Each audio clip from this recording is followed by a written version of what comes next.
AI तंत्रज्ञानावर आधारित ही बारामतीची बरीचशी आपण शेती दाखवत आहोत। त्यामध्ये हे जे यंत्र आहे यामध्ये तुम्ही याची माहिती सुद्धा पाहू शकता। हे फवारणी यंत्र आहे ज्यामध्ये भाजी आपल्या फळबागेमध्ये फवारणीसाठी याचा वापर हा होऊ शकतो।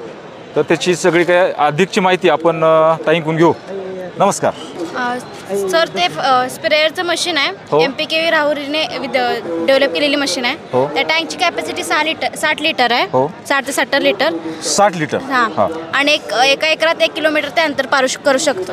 एका एकरामध्ये 1 किलोमीटर अंतर पार करता येईल बॅटरीवरती। हां, बॅटरीवर चालणार आहे। बरं, तर त्याची किंमत काय? किंमत आपलं 5 ते 6 लाख रुपये आहे। आता नवीन डेव्हलप झालेली आहे, अजून मार्केटमध्ये यायला वेळ लागेल। बरं, त्यानंतर जसं त्याचं प्रोडक्शन वाढेल तसं त्याची किंमत कमी होईल। बरोबर ना? हो।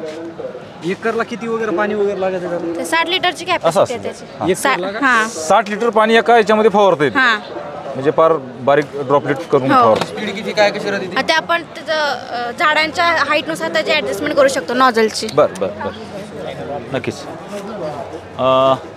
महात्मा फुले कृषी विद्यापीठाचं संशोधन आहे ना? हां, नक्कीच त्यांचा नंबर सुद्धा दिलेला आहे।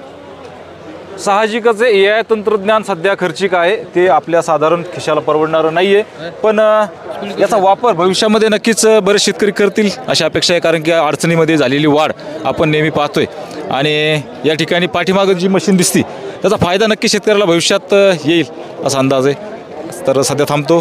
ताईंनी चांगली माहिती दिली त्याबद्दल आभारी आहे। धन्यवाद। रामराव।